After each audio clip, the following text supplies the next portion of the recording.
se rassurer avec des invités qui viennent justement nous parler de tous ces sujets, vous le savez, liés à l'intelligence artificielle, à l'intelligence numérique et à la façon de pouvoir s'emparer du sujet.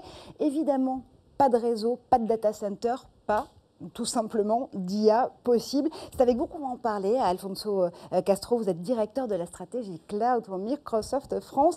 Alors, l'avenir des data centers, évidemment, il nous intéresse au plus haut titre. D'abord parce qu'aujourd'hui, les data centers, ce sont des questions avant tout d'écologie, notamment. Comment est-ce qu'on rend les data centers plus green? Comment est-ce qu'on lutte contre cette pollution numérique qui commence vraiment à empoisonner la vie des utilisateurs et des entreprises? Alors, on y travaille dans la durée déjà. Ça fait un nombre d'années assez important que l'on est sur le sujet. On mesure un certain nombre de paramètres très précis. Alors, le plus connu d'entre eux est le PUE, pour faire très simple. C'est le taux qui sépare en fait d'un côté donc l'énergie que vous consacrez à la puissance de calcul. C'est à ça que servent les data centers par rapport à la totalité de l'énergie dont vous avez besoin. La différence entre les deux, c'est évidemment tout ce qui concerne le fait de refroidir ces environnements et tout ce qui va avec. Donc là, on est parti il y a maintenant une bonne dizaine d'années sur des PUE qui étaient à peu près 1,20, ce qui est très mauvais vu d'aujourd'hui. Et aujourd'hui, on est à un petit peu en dessous de 1,10, voire 1,8, de manière à effectivement faire en sorte qu'on soit très très efficace là-dessus. Ça, c'est le premier point. Deuxième point, évidemment, on suit de très près toute l'évolution en matière énergétique sur la planète. Donc on utilise de plus en plus d'énergie renouvelable, en particulier des éoliennes.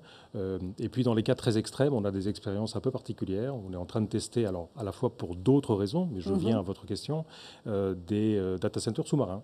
On a mis des sous-marins, des sous-marins, en fait, ça parce qu'on a travaillé avec Naval Group, donc société française, Cocorico, qui traditionnellement fait des sous-marins, qui a une expertise sur le sujet, et avec lesquels on a travaillé pour pouvoir immerger donc des data centers.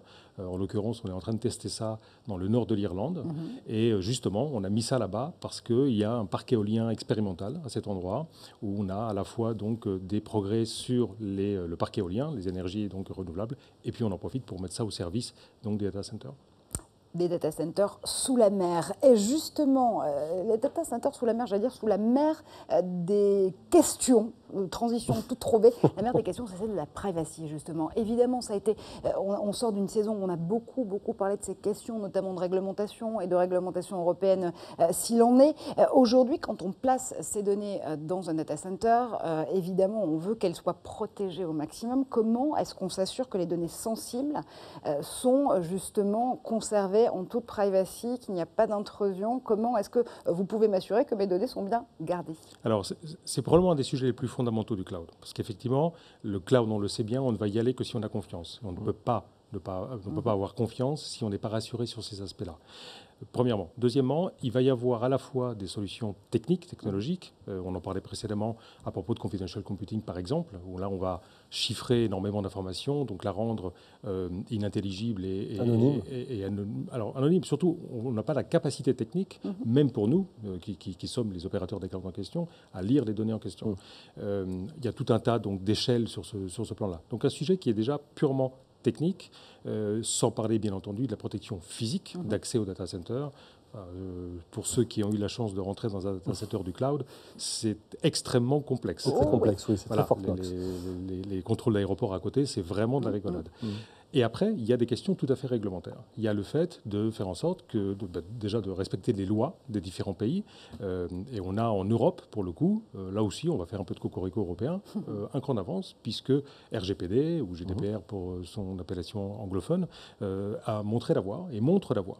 On voit qu'effectivement, si on veut profiter de toute cette puissance et de toute cette innovation autour des data centers et donc du cloud, il faut également faire en sorte de bien contrôler ça par rapport donc aux citoyens, donc les données privées, et puis au-delà du citoyen, évidemment, les différents États. Donc c'est une conjonction de ces deux mondes-là qui font qu'à un moment donné, on va se retrouver avec des data centers qui vont partager les données au niveau mondial. C'est ce que l'on a par exemple à Dublin et Amsterdam, où là on a toute la puissance que l'innovation met à notre disposition.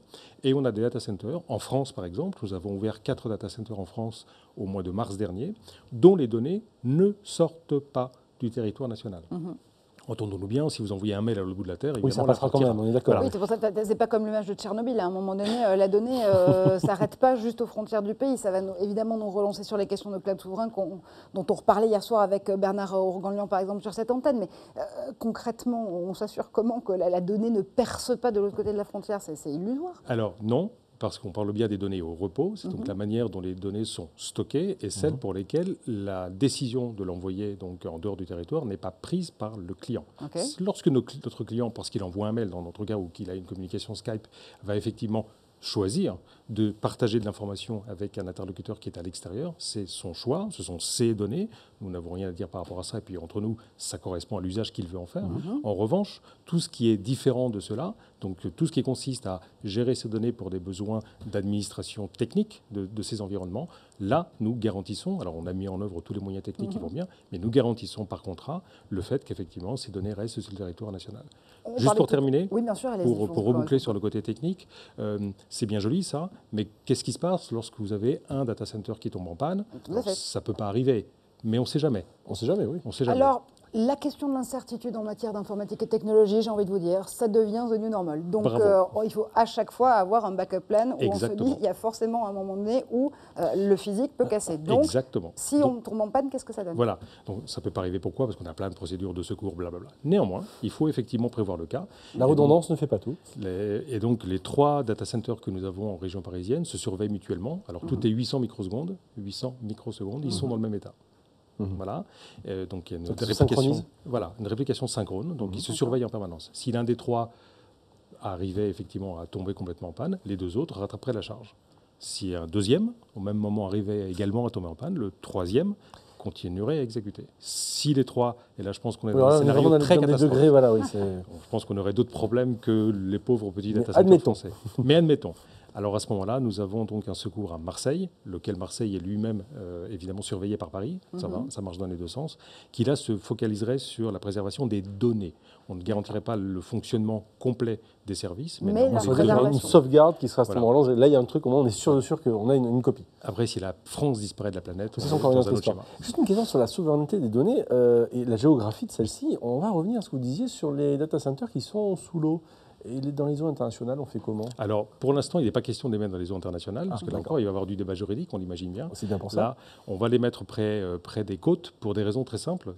Alors là, on revient à la technologie. 85% des données d'Internet, aujourd'hui, transitent sous la mer, dans le monde. Et donc, en fait, pour des raisons de latence, on a tout intérêt à les mettre au plus près des câbles mais aussi des utilisateurs. Donc, on a intérêt à les rapprocher de la côte. Et donc, du coup, ça tombe bien. On est bien dans des eaux nationales. Problème solved. Justement, sur cette question, encore une fois, de la souveraineté, est-ce qu'aujourd'hui, il y a encore ce débat, il y a matière à se poser cette question d'un cloud souverain, d'un cloud européen ou pas? Hier, la position de Bernard était relativement simple. Encore une fois, dans ce studio, c'était de se dire que justement, une des forces, et notamment des clouds chez Microsoft, c'est d'être global et de pouvoir répondre dans la seconde, du coup, vraiment à des questions et de précision sur des données qui sont storées dans ces clouds de l'international. Maintenant, il y a aussi des solutions qu'on peut encore une fois composer en complémentarité. Si vraiment un client tient à ce que ces données ne quittent pas un certain territoire, on peut le faire aussi. On peut mettre à la disposition de ce client-là ce périmètre-là de cloud. Encore une fois, je reviens à l'image d'une nuage de Tchernobyl. Comment est-ce qu'on garantit vraiment que ces données, elles ne dépassent pas les frontières? Et encore une fois, est-ce que c'est une question de gouvernance aussi, de souveraineté, tout simplement? Alors, la valeur du cloud, elle est dans les données. Ce sont les données qui font qu'à un moment donné, on va avoir une création de valeur par-dessus la technologie. Donc l'innovation va venir effectivement permettre d'utiliser ces données pour faire ce que vous voulez, je dirais. Envoyer des mails ou faire de l'intelligence artificielle, voire beaucoup plus. Donc il convient de bien se focaliser là-dessus et le bon débat, il est bien autour des données. Et là, il y a effectivement la manière dont je vais consommer les données et à quel endroit elles vont être stockées.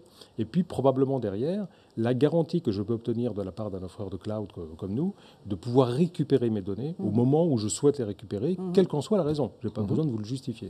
Donc nous, on a évidemment ça dans nos contrats. On fait en sorte de mettre à disposition de nos clients leurs données quand ils le souhaitent. Et après, ils en font ce qu'ils veulent. peuvent les envoyer dans d'autres clouds ou les garder chez eux ou que sais-je. Et je pense que ce qui est fondamental, c'est bien ça, c'est d'avoir cette discussion autour de la valeur des clients, donc exprimée par leurs données, moins que de savoir si effectivement on a les bons processeurs à gauche, est-ce qu'il faudrait les mettre dans les pays, etc.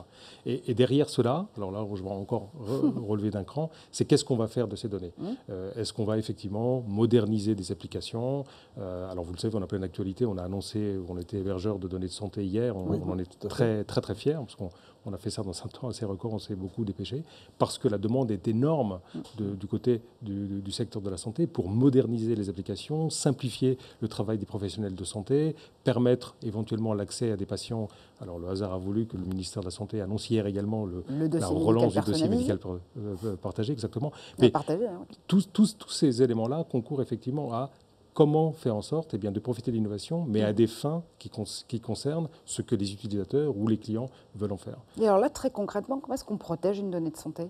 Alors, on la protège chez nous exactement de la même manière que les autres, pour une simple et bonne raison, c'est que nous n'accédons pas aux données de nos clients, nous ne savons absolument pas ce qui est dans nos data centers, et donc du coup, les mécanismes de protection que nous avons sont les mécanismes les plus élevés que l'on puisse imaginer, quelle que soit la donnée. Et donc en termes de certification, qu'est-ce qui va différencier un cloud certifié santé versus un cloud plus classique? C'est tout à fait simple, ça correspond à la réglementation française, qui est donc a changé au 29 juin dernier, et qui pour vous permettre donc réglementairement d'héberger et de stocker des données de santé ou de faire des traitements dessus, il vous faut cette certification, sinon vous n'en avez pas le droit, vous êtes hors de la loi.